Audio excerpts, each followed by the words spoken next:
Iran की जदीद सियासी तारीख की एक अहम और मौसर शख्सियत हैं।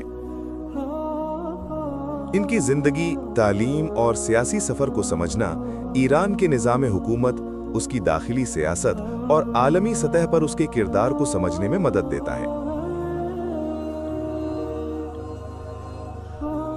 अली लारिजानी 1958 में इराक के शहर नजफ में पैदा हुए।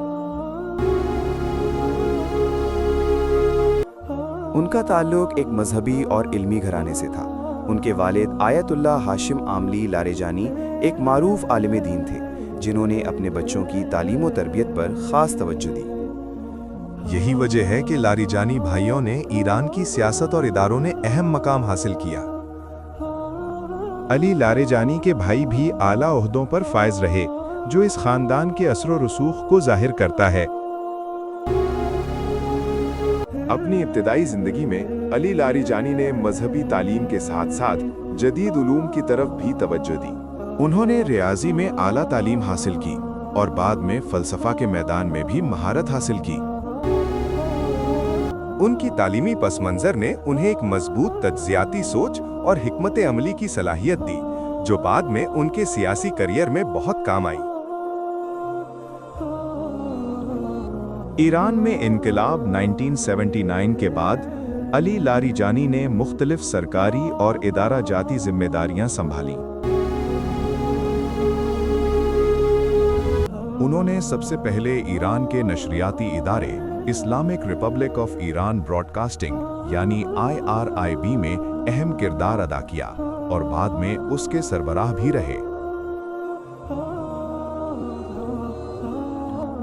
इस दौरान उन्होंने मीडिया की पॉलिसियों को तरतीब देने और उन पर अमल दरामद करवाने में अहम किरदार अदा किया। ये ओहदा उन्हें अवामी राब्ते और सियासी असर व रसूख के एक बड़े प्लेटफॉर्म पर ले आया। बादअज़ा वो ईरान की सुप्रीम नेशनल सिक्योरिटी काउंसिल के रुकन और सेक्रेटरी बने। इस अहम इदारे में उनकी जिम्मेदारी ईरान की कौमी सलामती, दिफाई हिकमत अमली और खारजा पॉलिसी से मुताल्लिक मामलात की निगरानी करना थी। उस दौर में वो ईरान के जौहरी प्रोग्राम और बैनुल-अक़वामी मुज़ाकरात से भी करीबी तौर पर वाबस्ता रहे। इनका अंदाज़े कार ज़्यादातर अमली यानी प्रैग्मैटिक और हिकमत अमली पर मबनी समझा जाता है, जिसमें वो कौमी मफादात को अवलियत देते हैं। अली लारिजानी का सबसे अहम और नुमाया किरदार ईरान की पार्लियामेंट यानी मजलिस शूरा इस्लामी के स्पीकर के तौर पर रहा। वो 2008 से 2020 तक इस ओहदे पर फाइज रहे। इस दौरान उन्होंने कानून साजी के अमल की क़यादत की, पार्लियामेंट की कार्रवाई को मुनज़्ज़म किया और मुख्तलिफ सियासी धड़ों के दरमियान तवाज़ुन कायम रखने की कोशिश की। इनकी क़यादत के दौरान ईरान को मुतअद्दिद दाखिली और खारिजी चैलेंजेस का सामना रहा, जिनमें इक्तिसादी पाबंदी, इलाकाई कशीदगी और आलमी सियासत शामिल हैं। इन सब हालात में लारिजानी ने एक मुस्तहकम और तजर्बाकार रहनुमा के तौर पर किरदार अदा किया।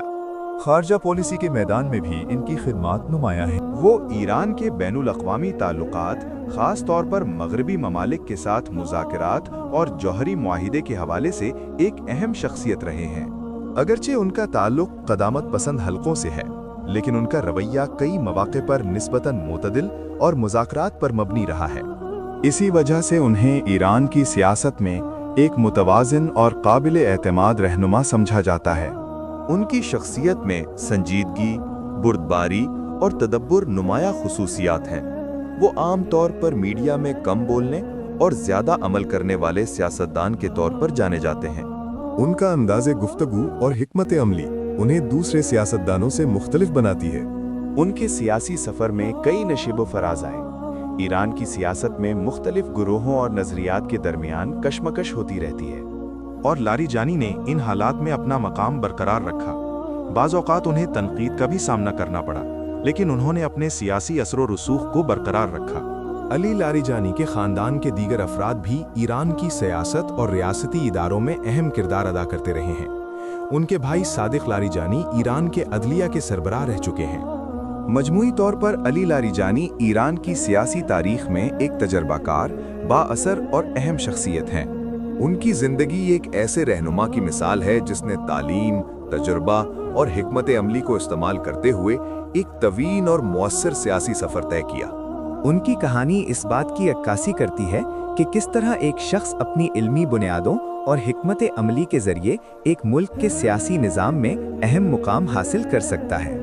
आज भी उनका नाम ईरान की सियासत में इज्जत और असर रसूख के साथ लिया जाता है और उनकी खिदमात को एक अहम सियासी विरसा समझा जाता है।